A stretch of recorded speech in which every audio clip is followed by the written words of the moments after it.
नमस्कार. श्री स्वामी समर्थ सर्वांना. बघा, सोमवारी नारळी पौर्णिमा आहे आणि या नारळी पौर्णिमेला घरावरून आणि घरातील प्रत्येकावरून आपल्याला ही एक वस्तू ओवाळून टाकायची आहे. बघा, आपल्या घरात कधी ना कधी काही वाद क्लेश होत असतात, अदृश्य शक्ती असते किंवा कोणाला नजर दोष, वाईट दोष लागलेले असतात. त्यामुळे आपल्याला हा उपाय करायचा आहे. अमावस्या आणि पौर्णिमा या दिवशी या अदृश्य शक्ती जागृत होत असतात आणि त्याचा परिणाम आपल्या घरावर, घरातील व्यक्तीवर होत असतो. त्यामुळेच आपल्याला अमावस्येला आणि पौर्णिमेला हा उपाय करायचा आहे. आता नारळी पौर्णिमा ही सोमवारी आलेली आहे आणि या दिवशी श्रावणी सोमवार देखील आहे. बघा, तिसरा श्रावणी सोमवार आहे. या दिवशी आपल्याला शिवावर, शिवलिंगावर आपल्याला मूग, शिवामूठ म्हणून अर्पण करायचे आहेत. तर पहा, या दिवशी आपल्याला दुपारी 12च्या आतमध्ये पांढरा भात शिजवायचा आहे. तुम्हाला मीठ न टाकता नुसता भात शिजवून घ्यायचा आहे आणि तुम्हाला हे शक्य झाल्यास तुम्ही 12च्या आतमध्ये करायचं आहे. भात शिजवल्यानंतर जर का तुम्हाला मुलांवरून हे ओवाळून टाकायचं असेल, तुमच्या घरात जितकी मुलं असतील किंवा जितक्या व्यक्ती असतील तेवढ्या व्यक्तींना पुरेल एवढा भात तुम्हाला शिजवायचा आहे.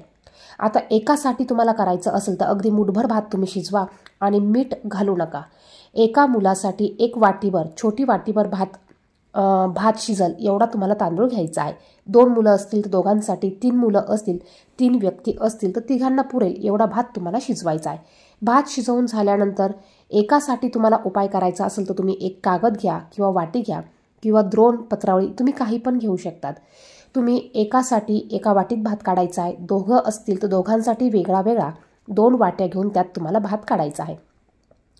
भात घेतल्यावर यावर तुम्हाला 1 चमचा दही घालायचं आहे, थोडंसं हळदी कुंकू टाकायचं आणि 1 लिंबू तुम्हाला घ्यायचा आहे आणि मुलांना पाटावर बसवून, पूर्व पश्चिम मुख असलं तरी चालेल, पाटावर बसून तुम्हाला हा भात मुलांवरून 7 वेळा क्लॉकवाईज फिरवायचा आहे. म्हणजेच तुम्हाला दृष्ट उतारा हा काढायचा आहे. आपण दृष्ट काढताना, उतारा करताना ज्या गोष्टी बोलतो त्या गोष्टी तुम्ही बोलू शकतात. जसं की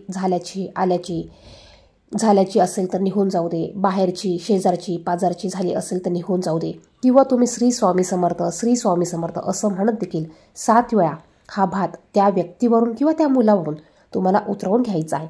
तुम्हाला अगदी काही म्हणता नाही आलं तरी श्री स्वामी समर्थ म्हणा आणि शेवटी झाल्याची किंवा कोणाची लागली असेल किंवा कोणाची दृष्ट झाली असेल तर निघून जाऊ दे असं तुम्हाला म्हणायचं आहे. आणि हा उतरवलेला भात तुम्हाला घराच्या बाहेर जाऊन एखाद्या उंच ठिकाणी किंवा टेरेसवर किंवा एखाद्या झाडाखाली तुम्हाला ठेवून द्यायचा आहे, किंवा एखादी उंच भिंत असेल तर त्यावर तुम्ही ठेवून देऊ शकता. कोणाला त्रास होणार नाही अशा ठिकाणी तुम्हाला हा भात ठेवायचा आहे. कोणाच्या दारात टाकायचा नाही, कोणाच्या दारात पडेल असा देखील तुम्हाला ठेवायचा नाही. मग तो भात पशु पक्षी किंवा कुत्रा मांजर कोणीही खाऊन गेला तरी चालणार आहे, पशु पक्ष्यांनी खाल्ला तरी चालणार आहे.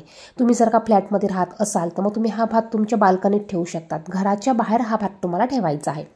मग तुम्ही बाल्कनीत ठेवा, खिडकीच्या बाहेर ठेवा किंवा टेरेसवर, गच्ची असेल तर गच्चीवर, किंवा पत्र्याचं घर असेल तर तुम्ही पत्र्यावर ठेवू शकतात.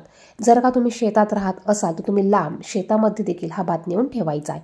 तर या पद्धतीने तुम्हाला या दिवशी मुलांवरून किंवा घरातील प्रत्येक व्यक्तीवरून तुम्ही हा उतारा किंवा ही दृष्ट तुम्ही काढू शकतात. त्याचप्रमाणे जर का तुमच्या घराला दृष्ट लागलेली असेल, घराला बाधा झालेली असेल तर याच पद्धतीने तुम्ही एका वाटीत भात घेऊन थोडंसं दही, हळदी कुंकू टाकून 1 लिंबू ठेवून तुम्ही तुमच्या घरावरून देखील 7 वेळा हा भात उतरवून घ्यायचा आहे आणि अशाच पद्धतीने लांब एखाद्या ठिकाणी किंवा उंच ठिकाणी तुम्हाला ठेवायचा आहे. तर हा उपाय तुम्ही प्रत्येक अमावस्येला करू शकतात, प्रत्येक पौर्णिमेला करू शकतात. अत्यंत प्रभावी उपाय आहे. आपण केला तरच आपल्याला याची रिझल्ट बघायला भेटणार आहे.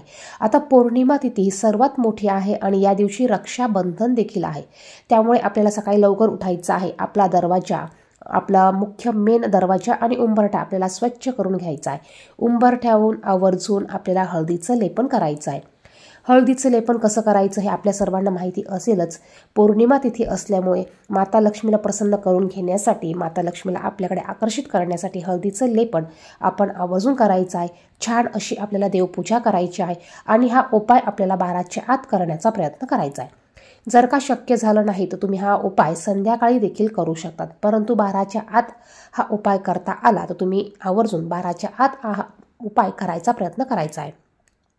जर का तुम्हाला मासिक धर्म असेल, विटाळ असेल, सुतक असेल, तो उपाय तुम्हाला करता येणार नाही. व्हिडिओमध्ये सांगितलेली माहिती आवडली तर व्हिडिओला नक्कीच लाईक करा. चॅनेलवर नवीन असाल तर चॅनेलला सबस्क्राईब करा. धन्यवाद. श्री स्वामी समर्थ.